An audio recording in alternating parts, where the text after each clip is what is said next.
Hello friends, welcome back to Agam teaching. और आज जो हम टॉपिक करने वाले हैं वो है हमारा कनकेव और कॉन्वेक्स मिरर। इसके रे डायग्राम्स आज हम डिस्कस करेंगे। कनकेव और कॉन्वेक्स मिरर क्या होता है और इनसे रिलेटेड जो टर्म्स थी वो मैं पहले की वीडियोस में डिस्कस कर चुकी हूँ, जिनका लिंक मैं डिस्क्रिप्शन बॉक्स में प्रोवाइड कर दूँगी। अगर आपको नहीं पता है तो आप वहाँ से देख सकते हैं। ठीक है, तो आज जो हम टॉपिक्स कवर करेंगे वो हैं रे diagrams, ray diagrams of concave mirror, uses of concave mirror, convex mirror, ray diagrams of convex mirror और uses of convex mirror। चलिए तो let's start with our first topic, that is ray diagrams। ray diagrams जानने से पहले हमें ये भी तो पता होना चाहिए ना कि diagrams क्या होते हैं। तो diagrams क्या होते हैं? They are the pictorial representation of किसी भी चीज़ की पिक्टोरियल रिप्रेजेंटेशन को हम डायग्राम्स बोलते हैं ना। हमारी बुक्स में भी तो दिए होते हैं डायग्राम्स। तो डायग्राम्स को देख के हमारे लिए इजी हो जाता है ना किसी भी चीज़ को समझना, उसके बिहेवियर को समझना। तो रे डायग्राम्स क्या होते हैं? लाइट के ऐसे डायग्राम्स जो हमें लाइट के बिहेवियर के बारे में बताते हैं कि लाइट कैसे बिहेव करती है। एक हमारे माइंड में उसका पाथ जो है वो क्लियर हो जाता है, विजुअलाइज हो जाता है कि अच्छा लाइट यहाँ से टर्न कर रही है, यहाँ से बाउंस बैक कर रही है, यहाँ इमेज बना रही है। ओके, तो रे डायग्राम्स हमारी इस चीज़ को जानने में, लाइट के बिहेवियर को जानने में मदद करते हैं। ठीक है, और रे डायग्राम्स बनाने से पहले हमारे पास कुछ रूल्स हैं जो हमें फॉलो करने पड़ते हैं। अगर हम उन रूल्स को फॉलो करेंगे तो हमारे रे डायग्राम्स बनते हैं। ओके, तो जो हमारा फर्स्ट रूल है फॉर ड्राइंग रे डायग्राम वो है कि अगर रे पैरेलल है प्रिंसिपल एक्सिस के तो रिफ्लेक्शन के बाद वो फोकस से पास होकर जाएगी। जैसे ये हमारे पास कनकेव मिरर है और ये है प्रिंसिपल एक्सिस, सी से सेंटर ऑफ कर्वेचर है और एफ से फोकस है। अब ये इंसिडेंट रे है जो पैरेलल है प्रिंसिपल एक्सिस के। रिफ्लेक्शन के बाद देखो कहाँ से पास होकर जा रही है, फोकस से। ठीक है, तो ये हमारा फर्स्ट रूल है। कन्वेक्स मिरर में भी यही रूल अप्लाई होता है। ये प्रिंसिपल एक्सिस है, ये इंसिडेंट रे है। After reflection it appears to come from focus। Next rule जो हमारे पास सेकंड आता है वो है फर्स्ट का उल्टा है, वो कि अगर रे फोकस से पास होके जा रही है इंसिडेंट रे तो रिफ्लेक्शन के बाद वो पैरेलल चली जाएगी प्रिंसिपल एक्सिस के। कनकेव मिरर में देखिए ए फिगर में ये इंसिडेंट रे है, ये फोकस से पास होकर गई। रिफ्लेक्शन के बाद क्या हुआ, ये प्रिंसिपल एक्सिस के पैरेलल चली गई। वैसे ही कन्वेक्स मिरर में भी है, ये इंसिडेंट रे है और आफ्टर रिफ्लेक्शन क्या हुआ, ये प्रिंसिपल एक्सिस से पैरेलल होके चली गई। ठीक है, मतलब ये जो इंसिडेंट रे है it appears to come from focus in convex mirror. जो थर्ड रूल है वो क्या है कि अगर रे सेंटर ऑफ कर्वेचर से पास होकर जा रही है तो रिफ्लेक्शन के बाद वो वापस उसी रास्ते से वापस चली जाएगी। दोनों केसेस में, कनकेव मिरर में भी और कन्वेक्स मिरर में भी। कनकेव मिरर में ये देखिए इंसिडेंट रे है, रिफ्लेक्शन के बाद तो रिफ्लेक्टेड रे सेम पाथ पे वापस हो रही है। Same in the case of convex mirror also. ठीक है, फोर्थ रूल जो है वो है कि अगर रे इंसिडेंट रे पोल पे पड़ रही है जाके तो रिफ्लेक्शन के बाद वो वापस जब रिफ्लेक्ट बैक होगी तो इस ढंग से होगी कि वो angle of incidence is equal to angle of reflection बनाएगी। ये देखिए कनकेव मिरर में इंसिडेंट रे है और ये रिफ्लेक्टेड रे है दोनों केसेस में, लेकिन इस ढंग से रिफ्लेक्ट बैक हो रही है ये रेस कि angle of incidence is equal to angle of reflection बन रहा है। ठीक है, ये तो हमारा रूल ही है ना, angle of incidence is equal to angle of reflection, laws of reflection में है। और ये जो रूल है ये तीन केसेस में भी फॉलो हो रहा है, ये चीज़ याद रखना। उनमें भी angle of reflection is equal to angle of incidence is equal to angle of reflection है। यहाँ पे हमारे इंसिडेंट रे पोल पे पड़ रही है। ओके, तो उसमें जब रिफ्लेक्ट बैक हो रही है तो इस ढंग से हो रही है कि दोनों एंगल्स बराबर हो रहे हैं। तो ये हमारे फोर रूल्स हैं जो अभी हमने डिस्कस किए, फर्स्ट, सेकेंड, थर्ड, फोर्थ। जिसमें फर्स्ट में क्या है, पैरेलल इंसिडेंट रे है तो रिफ्लेक्टेड क्या है, फोकस से पास हो रही है। सेकंड केस में क्या है, इंसिडेंट फोकस से पास हो रही है तो रिफ्लेक्टेड कहाँ हो रही है, पैरेलल जा रही है। थर्ड केस में दोनों ही इंसिडेंस और रिफ्लेक्टेड सेम पाथ पे जा रही है अगर सेंटर ऑफ कर्वेचर से पास हो रही है। और फोर्थ में अगर पोल पे पड़ रही है तो angle of incidence is equal to angle of reflection बन रहा है, बराबर बन रहा है। चलिए तो let's start our first case. इसमें टोटल 6 केसेस हैं। तो फर्स्ट केस जो है हमारा, जब हम ऑब्जेक्ट को इन्फिनिटी पे प्लेस करते हैं, मतलब ऑब्जेक्ट कोई पेड़ भी हो सकता है, कोई दूर की बिल्डिंग भी हो सकती है, तो वो इन्फिनिटी में हम काउंट करेंगे। तो जैसे ये कनकेव मिरर है, अब इन्फिनिटी से कोई भी रेज आएंगी तो वो कैसी आएंगी, पैरेलल आ रही है ना, पैरेलल आएंगी। और जब भी कोई ray parallel to principal axis होता है, हमने रूल में क्या पढ़ा था, तो वो कहाँ से पास होता है, फोकस से पास होता है। तो ये हमारा क्या बन गया, डायग्राम बन गया। तो इमेज कहाँ बनी, फोकस पे। सबसे पहले इमेज कहाँ बनी, फोकस पे, अगर ऑब्जेक्ट कहाँ है, इन्फिनिटी पे। और कैसे बनी, हाईली डिमिनिश्ड, बहुत छोटी बनी, पॉइंट साइज बनी, रियल एंड इन्वर्टेड। रियल मतलब जिस इमेज को हम स्क्रीन पे ऑब्टेन कर सकते हैं वो क्या होगी, रियल इमेज होगी। और इन्वर्टेड। और यूजेस जो कनकेव मिरर के वो भी इनके साथ साथ ही चलेंगे, केसेस के साथ साथ चलाएंगे कि ये केस हमें कहाँ देखने को मिलता है, जो सोलर हीटिंग डिवाइसेस होती है ना, उसमें रेडिएशन कलेक्टर होता है ना, ये केस हमें वहाँ देखने को मिलता है। नेक्स्ट सेकंड केस में क्या आता है कि अब पहले तो ऑब्जेक्ट क्या था भाई, इन्फिनिटी पे था, अब ऑब्जेक्ट थोड़ा नज़दीक आ रहा है।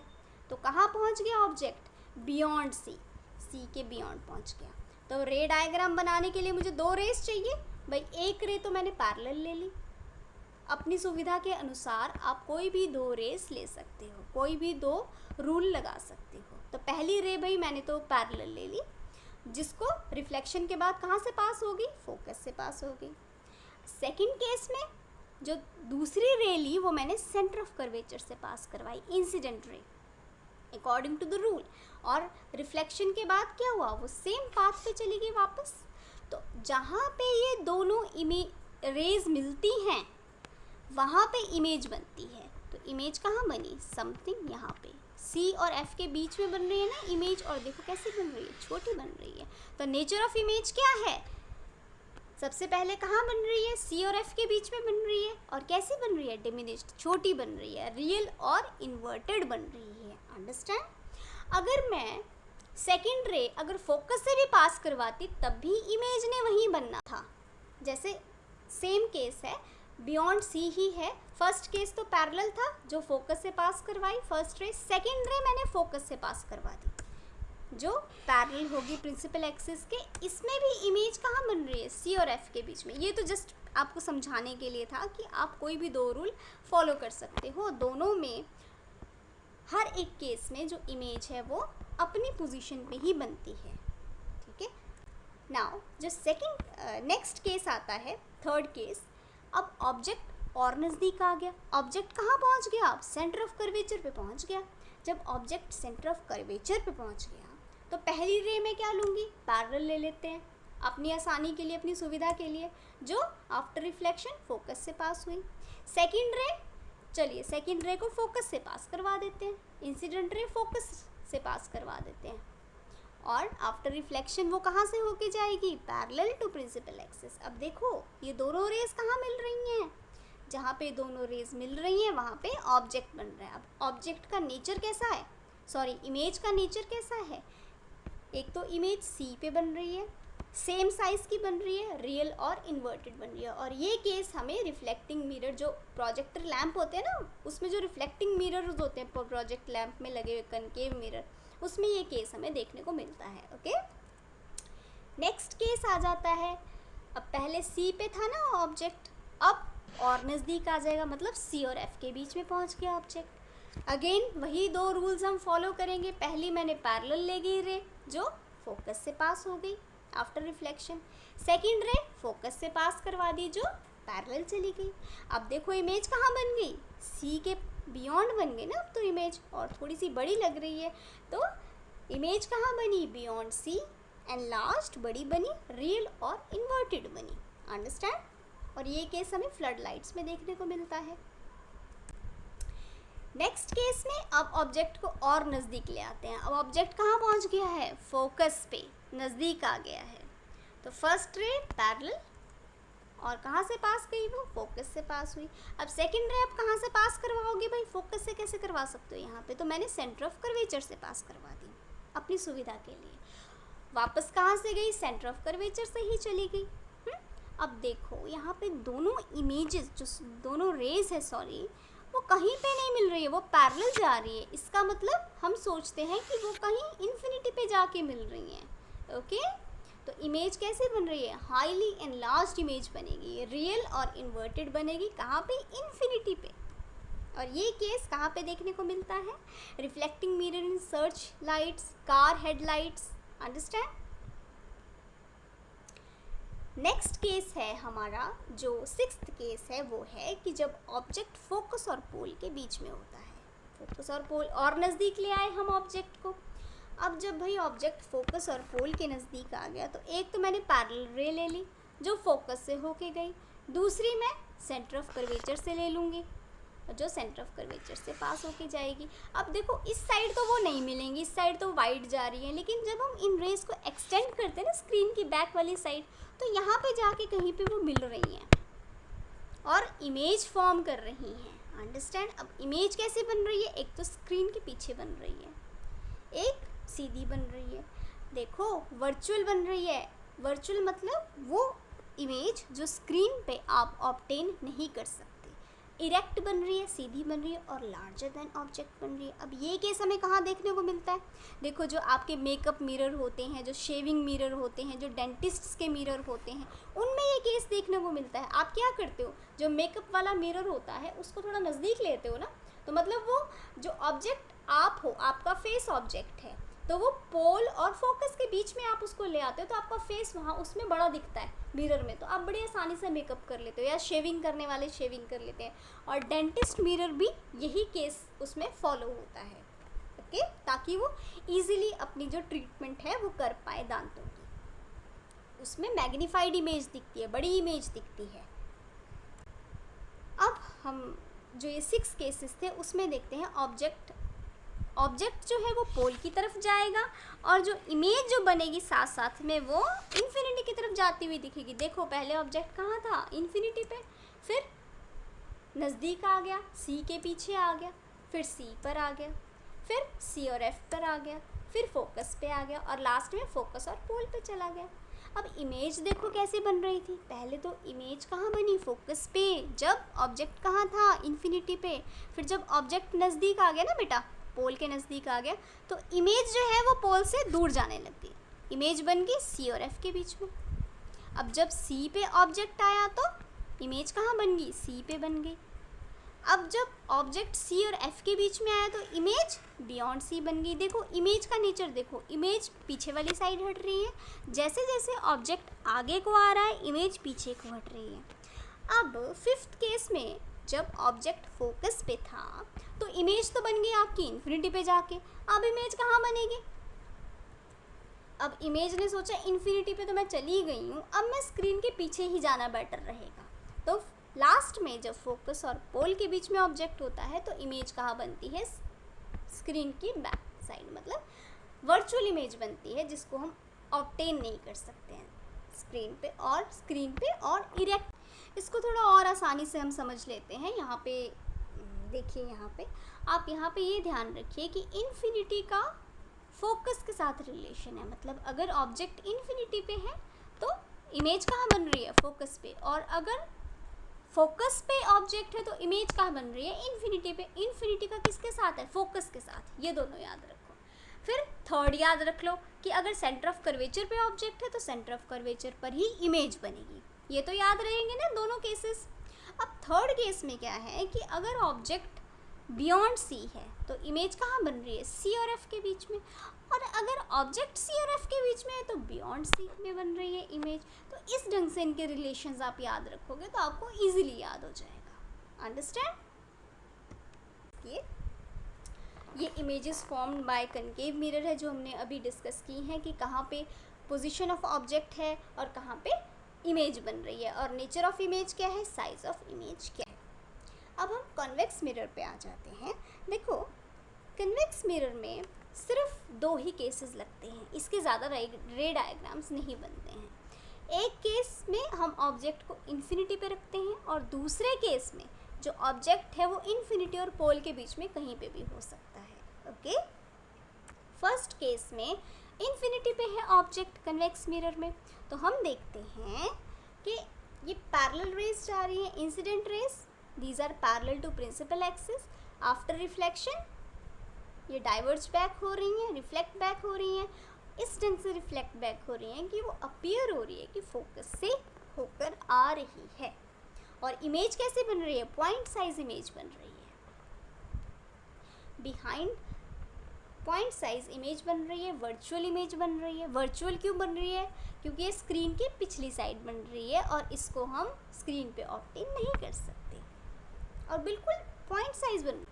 चलिए, तो जो सेकंड केस आता है हमारा कॉन्वेक्स मिरर का, वो आता है कि जब ऑब्जेक्ट इन्फिनिटी और पोल के बीच में कहीं पे भी प्लेस्ड है। तो ए भी हमारा ऑब्जेक्ट है और ये गई हमारी incident ray which is parallel to principal axis. First ray हम ये ले गए और क्या हुआ, वो रिफ्लेक्ट बैक हुई, इस ढंग से रिफ्लेक्ट बैक हुई कि वो जब हम उसको एक्सटेंड करते हैं तो हमें अपीयर होता है कि वो फोकस से होके आ रही है। एक रे तो भाई हमने ये ले ली, अब दूसरी रे मैं सेंटर ऑफ कर्वेचर से पास करवाऊंगी, तो दूसरी रे क्या ले ली, सेंटर ऑफ कर्व, इस ढंग से अपीयर होगा कि वो सेंटर ऑफ कर्वेचर से पास हो रही है जब हम उसको एक्सटेंड करेंगे, और वापसी में रिफ्लेक्शन के बाद वो वापस उसी पाथ पे होके चली जाएगी। तो अब जब हमने क्या किया, इन दोनों रेज को एक्सटेंड किया बैकवर्ड्स, तो जहाँ पे वो दोनों रेज मिली ए डैश बी डैश पे मिली, यहाँ पे क्या बन गया, इमेज बन गई। अब देखो नेचर ऑफ इमेज क्या बना, सबसे पहले तो छोटी बनी इमेज, सीधी बन रही है मतलब इरेक्ट है, स्क्रीन की पिछली साइड बनी है मतलब वर्चुअल है, स्क्रीन पे ऑब्टेन नहीं हो रही है, और कहाँ बन रहा है, बिटवीन फोकस और पोल के बीच में इमेज बन रही है। मतलब अगर आप इमेज कहीं पे भी रखते हो भाई, इन्फिनिटी और पोल के बीच में, तो सॉरी ऑब्जेक्ट कहीं पे भी रखते हो इन्फिनिटी और पोल के बीच में, तो इमेज कहाँ बनेगी, पोल और फोकस के बीच में, और हमेशा छोटी इमेज बनेगी। आप देखा भी होगा कन्वेक्स मिरर्स को। अब वही है पोजीशन, अगर इन्फिनिटी पे है ऑब्जेक्ट तो इमेज फोकस पे बनी है, बहुत छोटी बनी है, वर्चुअल और इरेक्ट बनी है। वैसे ही सेकंड केस जो है कन्वेक्स मिरर का, अगर इन्फिनिटी और पोल के बीच में ऑब्जेक्ट है तो फोकस और पोल के बीच में इमेज बनी, डिमिनिश्ड बनी, वर्चुअल एंड इरेक्ट बनी। अब यूजेस पे आ जाते हैं कन्वेक्स मिरर के। हम एटीएम मशीन्स में कन्वेक्स मिरर यूज़ करते हैं। अब यहाँ पे जो सर्कल लगा है ना, यहाँ पे इस मिरर को देखिए, जिस सर्कल के, अब ये जो मिरर एटीएम मशीन्स में क्यों लगा होता है, क्योंकि कन्वेक्स मिरर हमें वाइड व्यू देता है, छोटी इमेज बनाता है, छोटी इमेज बनाता है ना, तो वाइड व्यू हमें दिखता है। इससे पता चल जाता है जो एटीएम मशीन यूज़ कर रहा है कि मेरे पीछे कोई खड़ा तो नहीं है, या मेरे पीछे कोई खड़ा होकर मेरा पिन तो नहीं देख रहा है। ये उसके लिए यूज़ होता है। सन ग्लासेस में यूज़ होता है, स्ट्रीट लाइट रिफ्लेक्टर्स में आपकी कन्वेक्स मिरर यूज़ होते हैं, रियर व्यू मिरर जो कार्स में होते हैं उसमें यूज़ होता है, पार्किंग लॉट में भी आपने देखा होगा, ये तो देखने में भी आजकल मिलते हैं, कन्वेक्स मिरर यूज़ होते हैं। और आप देखोगे कि वाइड व्यू कवर करते हैं ये जो पार्किंग लॉट में कन्वेक्स मिरर्स होते हैं, बड़े बड़े होते हैं और दूर दूर तक दिखता है कि कौन कौन सी गाड़ियाँ खड़ी हुई हैं, है ना। तो जो कन्वेक्स मिरर होता है वो क्या करता है, वर्चुअल इमेज बनाता है, सीधी बनाता है और छोटी बनाता है, इसीलिए उसमें सारी चीज़ें छोटी दिखती हैं। और कन्वेक्स मिरर का जो फील्ड ऑफ व्यू है वो बहुत ज़्यादा होता है, इसलिए इसको सिक्योरिटी पर्पसेस के लिए भी यूज़ किया जाता है, या दूर की चीज़ें देखने के लिए हम कन्वेक्स मिरर का यूज़ करते हैं। ओके स्टूडेंट्स, तो अगर आपको मेरा वीडियो पसंद आया हो तो प्लीज़ लाइक, सब्सक्राइब और शेयर ज़रूर करें। Thank you, thanks.